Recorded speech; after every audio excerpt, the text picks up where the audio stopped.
Welcome to my Ask a Sex Worker a Question channel. I'm going to address another very common question we get asked all the time. What's the biggest and what's the smallest you've ever seen?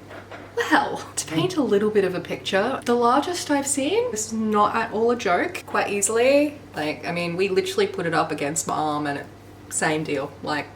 That would be the biggest I've ever seen. The smallest I've ever seen would be, I have actually come across a couple of micro penises before. With the micro penises, it's kind of a bit hard to just explain. Part of it is actually sort of inside rather than outside, if that makes any sense. Look, too big and too small both have their challenges. So obviously too big, you're going to have issues, but you're going to have issues as well being too small. So the first time I saw a micro penis, actually I don't think I've seen anything smaller than this. And part of me actually feels a bit bad for people that have this issue, because there's no way in which they can enter me. There was issues with putting a condom on because there was no length at all. It was just head. There wasn't actually any length to the head either. It was just like a little sensitive spot sticking out amongst pubes. Very challenging. I had no idea what the hell I was going to do because one, I hadn't been working for very long, and two, I'd never come across it before. So I had no idea what I was actually looking at. I had no idea no idea.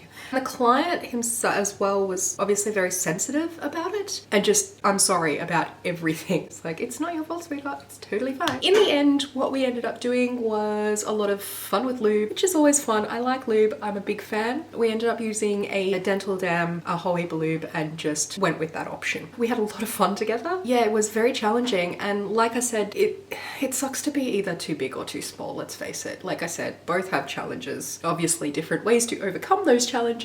Well, there you go, the biggest and the smallest. Also, it's quite common for clients to come in to a parlor and be like, I know it's small. For those boys, your dick's not small. You have a fantastic cock. It is just lovely the way it is. You are not too big, you are not too small, you're just right. You'd be good for Goldilocks, mate. Goldilocks would see that and be like, yes, let me on there.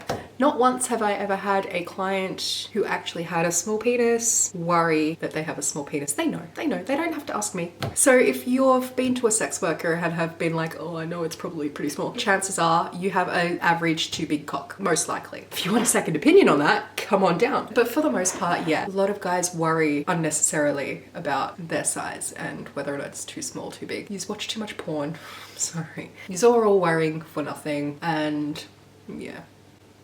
We'll go with that. Bye.